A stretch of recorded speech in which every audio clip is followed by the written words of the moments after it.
आप कैसे यूनान में आए थे? अब थोड़ा सा ये बताएं कि आप भी डंकी लगा के आए। सालगिरह वाला दिन है, आपको फेसबुक पे, यूनान की फेसबुक पे हर जगह बर्थडे विश हो रही है माशाल्लाह, हर जगह। तो आप किस तरीके से यूनान आए थे, थोड़ा सा ये बताएं। डंकी लगा के आए थे, फैमिली के साथ आए थे, क्या किस तरीके से आए थे आप यूनान? नहीं, मेरी जो यूनान में एंट्री है 28 फरवरी 1970 में। ये 1970 मेरा, में? जी जी, आज भी मेरे पास वो पासपोर्ट पड़ा हुआ है। तो उस वक्त हम्म। तो यूनान में बिल्कुल 3 माह की एंट्री लगती थी, ओपन थे बॉर्डर, कोई वो हम्म। वीजा कोई ऐसी सख्ती नहीं थी। और इसी तरीके से हम दो दोस्त थे वह कैंट से। हम्म। और वहां से हमने सफर किया जीटीएस पे, पेशावर से काबल, कंधार, और वो पूरा उस वक्त खुला था अफगानिस्तान, उसके बाद ईरान, मशहद, और इस तरह इस्तांबुल, और इस्तांबुल से बाई ट्रेन पीथियन बॉर्डर आज भी मुझे याद है, इस्तांबुल और ग्रीस का, तुर्की और ग्रीस का। हम्म। तो वहां जी। पर हम खैर वाफियत यहाँ पर एंटर हो गए। एक्चुअली मैं हम्म। यूनान के लिए नहीं आया था, मेरे पास अच्छा। नॉर्वे का वीजा था। जी हाँ।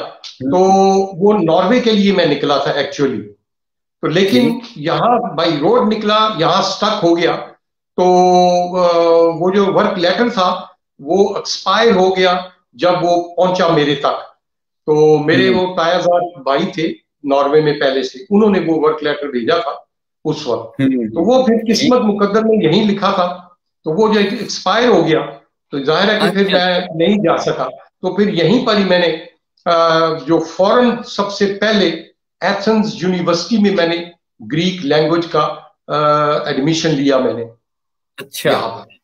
तो ये मेरा यहाँ का आने अच्छा, का तो ये जो, यानी कि जब हम लोग डंकी लगा के, कोई आता है जिसका कोई यहाँ पे चाचा, ताया, भाई, कोई ऐसा रिश्तेदार हो, वो उसको संभाल लेता है। तो जब आप आए थे, आप कोई यहाँ पे कोई आपका जानने वाला था पहले 1970 में जब आप यूनान में आए थे? तो हाँ, मेरे समय तो उस वक्त कोई, उस मेरा वक्त तो मेरा पहला पड़ाव आनो पेत्रालोना जो है वहां था। आज भी मुझे याद है, अब तो वहां बिल्डिंग बन गई है, अलमूसियन 30। ये एक सराह हुआ करती थी, तो जिसमें अच्छा। पिंडी के और कहोटा के एक राजा सरवर जो वो वहां थे मौजूद। तो ठीक। वो फिर वो भाई, बड़े भाई की वजह से वो वहां पर उनसे तारफ मेरा, पहले से वो जानते थे, तो वहां मेरा तारफ हुआ। तो यूनानी हमें हम्म। वहां छोड़ गया। हम दो दोस्त थे, मैं और मेरा एक दोस्त थे। तो वो हमें उस सराह में छोड़ गया। तो वहां पे वो पाकिस्तानी दो तीन थे, तो उन्होंने फिर हमें संभाला, और इस तरीके से फिर आगे सफर शाह जो है साहब, वो शुरू हुआ। यूनान में सबसे पहली दिहाड़ी कहाँ लगाई, किस काम की लगाई थी? तो इनके जो आमदन हुई, जैसे हम लोग इनके जी जी, आते हैं काम। मेरा जी। पहला पहला जो काम था वो लकड़ी की एक दुकान थी।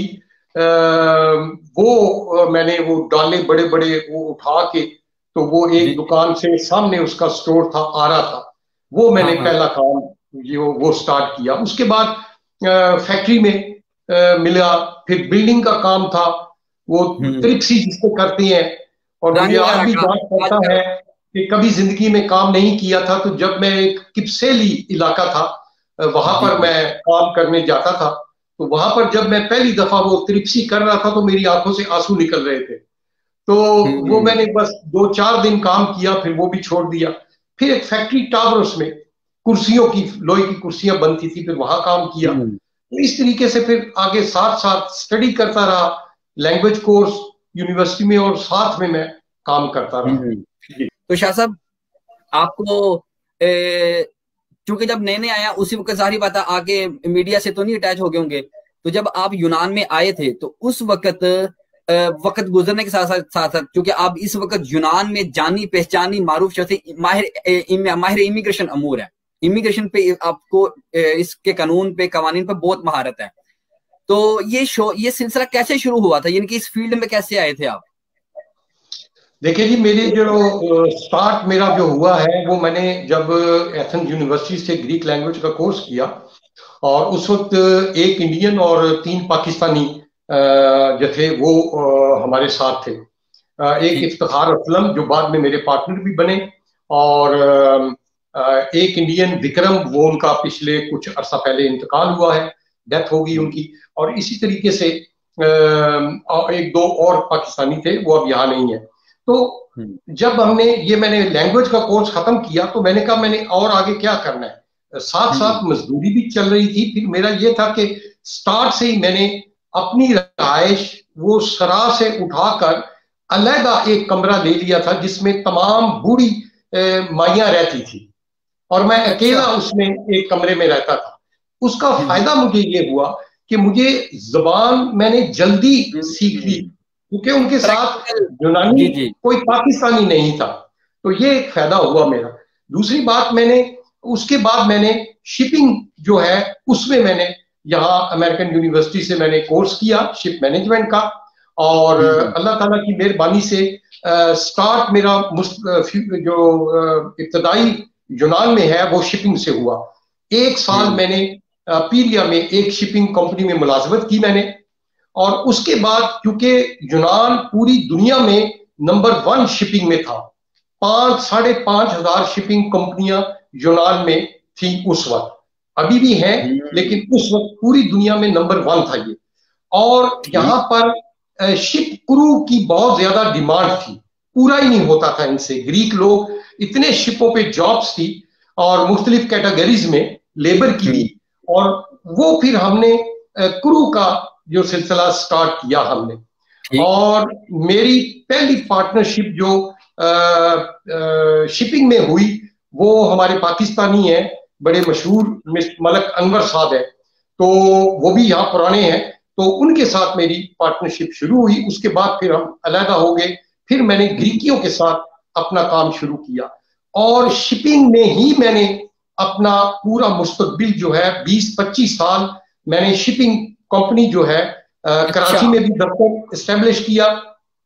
और पहली दफा ग्रीक शिप ओनर यूनियन और पाकिस्तान सीमैन यूनियन और शिपिंग जो हमारा है शिपिंग मास्टर से हमने बाई लेटर एग्रीमेंट मैंने करवाया था, अल्लाह ताला की मेहरबानी से आज भी रिकॉर्ड में मौजूद है। इससे पहले 1935 का लॉ हमारा शिपिंग का चल रहा था पाकिस्तान में, और मारीपुर में हमारी इतनी बड़ी मारीन एकेडमी थी लेकिन वो वीरान पड़ी हुई थी।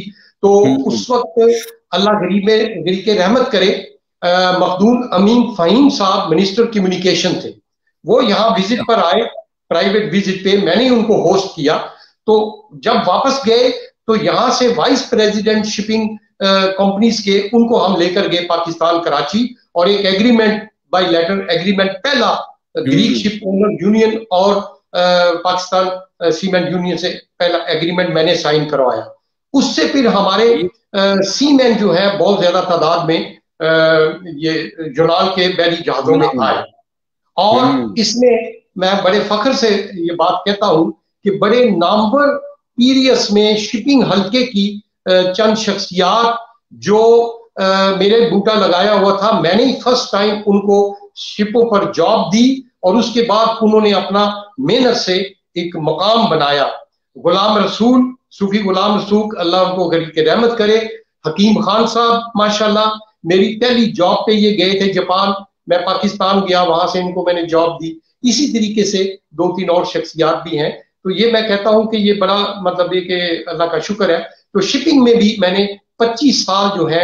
उसके बाद मियां नवाज शरीफ साहब यहाँ से जा रहे थे हरारे, ट्रांजिट यहाँ किया था, तो 10 शख्सियात ने ट्रांजिट में उनसे मुलाकात की जिसमें मैं भी शामिल था। तो बाकी थे हर एक ने अपना अपना उन्होंने इंटरव्यू लिया सबका, तो मेरी बारी सबसे अखीर में आई। तो मैंने उनको तवज्जो दिलाई कि उस वक्त मिडल ईस्ट से बहुत सी दुनिया वापस जा रही थी, तो ये एक शिपिंग का यहाँ था, स्कोप था। तो मुझे उन्होंने करीब बुलाया और मैंने उनसे ये बात कही कि शिपिंग का हमारे बड़ा स्कोप है, अगर इसमें आप तवज्जो दें तो हमारी लेबर वहां और एक्सपीरियंस लोग जो हैं वो हमारे बैरी जहाजों पे आ सकते हैं। उस वक्त कोरिया छाया हुआ था यूनानी शिपिंग के ऊपर, और फिर ऐसा ऐसा फिलीपींस आए। तो मुझे फिर मियां साहब ने वहां लेटर एम्बेसडर को बुलाया, रशीद अहमद एम्बेसडर थे उस वक्त, उनको बुलाकर कहा कि इनका प्रपोजल मुझे फौरन भेजे। तो फिर मैंने वो प्रपोजल बनाकर एम्बेसडर को दिया और एम्बेसडर ने मियाँ साहब को भेजा। तो मियाँ साहब का वहां से लेटर आया कि मुझे पाकिस्तान, मैं गया वहां पर उन्होंने फिर मुझे सेक्रेटरी शिपिंग और उनसे मुलाकात हुई, फिर कराची हम इकट्ठे गए। तो मियाँ साहब ने काफी इंटरेस्ट लिया इस शिपिंग के मामले में। तो उस वक्त भी ये सिलसिला काफी शिपिंग का और हमारी जॉब का आगे चला। तो ये मुख्तसर सा अहाता था